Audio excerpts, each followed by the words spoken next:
ఇప్పుడు మనకి బాలరాముడు ఆవిష్కృతమయ్యాడు, మనకి ఇమేజెస్ కూడా వచ్చాయి కాబట్టి ఆ విగ్రహాన్ని చూసి రాశారా లేకపోతే మీ ఆలోచనలో ఆ విగ్రహం వచ్చిందా తెలియట్లేదు. బాలరాముడిని ఎందుకని పెట్టారు అని ఆలోచించాను. ఆలోచించినప్పుడు బాలబాలికలందరూ కూడా వచ్చి దర్శనం చేసుకుని రాముణ్ణి ఆ కథ గొప్పదనం తెలుసుకుని దాంట్లో విలువలన్నీ కూడా వాళ్ళు తెలుసుకోవటం ఒకటి. రెండవది అయితే రామ జన్మస్థలం కదా, రామ జన్మస్థలం కనుక అక్కడ బాలరాముడు ఉండటం అనేదే అది సమంజసం. అందుకని అలా పెట్టారు. అప్పుడు బాలరాముడు ఏం చేశాడు, బాలరాముడు చేసినవి మనం చెప్పాలి కదా. అందుకని బాలరాముడుగా ఉండి ఒక 16 ఏళ్ల లోపల, అంటే ఇంకా కౌమారంలోకి రాకమునిపే బాలుడుగా ఉన్నప్పుడు 14-15 ఏళ్ళ లోపే రాముడు చేసినటువంటివి మహాకార్యాలు, తాటకిని మారీచుడిని సుబాహుడిని చంపటం, ఇవన్నీ కూడా. కనుక ఆ బాలరాముడి అస్త్ర విద్యని నేర్చుకోవటం, దివ్యాస్త్రాలు వాటిని ప్రయోగించటం, ఇవన్నీ కూడా చిన్న విషయాలు కాదు. నిజమే. అంటే మన మన బాలబాలికలందరికీ కూడా 14 సంవత్సరాలకి గొప్ప గొప్ప మిసైల్స్ని అన్నింటినీ ప్రయోగించేంతటి జ్ఞానం ఉన్నది ఈ భారతదేశంలో. మరి అస్త్ర విద్య నేర్పాడు గారు 14 ఏళ్ళ వాళ్ళకి, రామలక్ష్మణులకి, విశ్వామిత్రుడు. మరి వాళ్ళు దాన్ని ప్రయోగించారుగా వెంటనే. అంటే వీళ్ళు అద్భుతమైనటువంటి మహావీరులు ఇక్కడ ఈ భూమి మీద ఎవరైనా సరే. కనుక తమ మాతృదేశాన్ని, తమ జాతి సంస్కృతిని, దాన్ని నిలుపుకోవటం అనేటువంటిది ప్రతి ఒక్కడూ చేయాలి. అందుకు బాలరాముడిని స్ఫూర్తిగా తీసుకోవాలి అనేది నాకు అనిపించి అందుకు అక్కడ ఆ విగ్రహం అలా ప్రతిష్ఠించుంటారు అని ఈ పాట రాశాను. అంటే మీరు రాసిన చాలా పాటలు లేటెస్ట్గా, అంటే అందరిని మన్ననలు పొందిన శ్రీరామరాజ్యంలో పాటలు కూడా చాలా చక్కగా, అందులోనే మీరు ఆ రామ రామ అన్న పాటలోనే బాలరాముడి లీలలు, రాముడు చేయబోయే మహాకార్యాలన్నీ ఆయన చిన్న అల్లరిలోనే అవన్నీ వ్యక్తమైనాయని. అంటే ఇప్పటి వరకు నిజంగా ఆ పాట చాలా కొత్త ప్రయోగంగా అనిపించింది. అంటే ఇప్పటి వరకు బాలరాముడిని మనం తలచలేదు. ఎప్పుడు రాముడు అంటే సీతతో పాటు ఉండే సీతారాముడిని చూసాము. బాలరాముడిని మీరు ఆ పాటలోనే ఆనాడే ముందుకు తెచ్చారు. ఈరోజు మన విగ్రహం కూడా మనకు ముందుకు వచ్చేస్తుంది.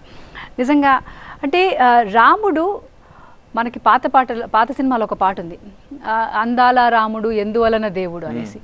ఆ క్వశ్చన్ మిమ్మల్ని అడుగుతున్నాను ఇప్పుడు. నిజంగా రాముడు మానవ జన్మెత్తాడు, దేవుడు ఎందుకు అయ్యాడు? దేవుడు ఎందుకని అయ్యాడనంటే క్వాలిటీస్ అని చెప్తారు.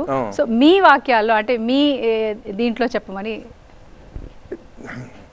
మొట్టమొదట ఇది కావాలి అని అనుకోలేదండి. కొద్దిపాటి జ్ఞానం, కొద్దిపాటి విద్యార్హతలు ఉంటే ఎవడైనా సరే తను ఇది పొందాలనుకుంటాడు. దానికి తగినట్టుగా ఇతరులతో పోల్చుకుని వాళ్ళకన్నా నాకు ఈ డిగ్రీలు ఎక్కువ ఉన్నాయి, నాకు ఈ విద్యార్హత ఎక్కువ ఉంది కనుక నేను దానికి అర్హుణ్ణి, ఆ పదవికో లేకపోతే ఆ స్థానానికో. కానీ తనకి రావలసినటువంటి స్థానం దక్కకపోయినా సరే నిశ్చలంగా దాని గురించి ఏమాత్రం కూడా బాధపడకుండా ఆయన అడవికి వెళ్ళిపోయాడు. అంటే అడవిలో అయినా సరే అలాగే ఉండగలడు, అయోధ్యలో అయినా సరే సామ్రాజ్యానికి సార్వభౌముడైనా అలా ఉంటాడు, అలా కాకపోయినా అలా ఉంటాడు. ఆ స్థితప్రజ్ఞత రాముణ్ణి మహోన్నతుడిని చేసిన. అట్లా స్థితప్రజ్ఞులైన వాళ్ళు, మహాత్యాగాలు చేసిన వాళ్ళు మన పురాణాల్లో ఎంతోమంది ఉన్నారు. ఈ రాముడి వంశంలోనే ఉన్నారు. శిబి చక్రవర్తి, మాంధాత, వీళ్ళందరూ మహానుభావులు ఎంతోమంది ఉన్నారు. కానీ వాళ్ళందరికంటే కూడా అందరిలోనూ ఆ పురాణ కాలంలో ఉండేటువంటి మహాత్ములు, దివ్య పురుషులు అందరిలో ఉండే సద్గుణాలన్నీ కూడా రాముడిలో ఉన్నాయి. కనుక అది రాముడిలో ఉన్నటువంటి ఈ గుణాలన్నీ కూడా ఈ విశ్వవ్యాప్తంగా ఉన్నటువంటి మహా చైతన్యం అంతా కూడా ఈ లక్షణాలతో కూడుకుని ఉన్నది. ఎవరికైనా అక్కడి నుంచే వస్తూ ఉంటుంది. ఎవరికన్నా నేను అబద్ధం ఆడకూడదు, నేను హరిశ్చంద్రుడు అనుకున్నా కూడా అక్కడి నుంచే ప్రసారం అయి వస్తుంది ఆ లక్షణం. అది దృఢంగా నిలుపుకుంటాడు. ఎవడిలో ఏ సద్గుణం ఉన్నా కూడా ఈ విశ్వం నుండి వస్తూ ఉంటుంది, అది దాన్ని వాడు నిలుపుకుంటాడు. అలా రాముడికి సకల ప్రపంచంలో ఉన్నటువంటి మొత్తం ఆ ధర్మాలు, సత్యాలు అన్నీ కూడా ఆయన స్వభావంగా మారిపోయి వచ్చాయి అన్నమాట. అందుకని ఆ రామతత్వం అనేటువంటిది ఎవరికి కూడా అంతుపట్టదు. ఎవరు దాన్ని ఆరాధించినా, కొంతలోనే కొద్దిగా ఆరాధించినా కూడా దానికి సత్ఫలం ఇస్తుంది అనమాట. అది ఎందుకనంటే ఈ జగత్తంతా ఆవరించి ఉన్నది, అదే అంతా రామమయం అని ఆ రచనలో ఉన్నటువంటి ప్రధానమైన అంశం. అది అంతా రామమయం. అది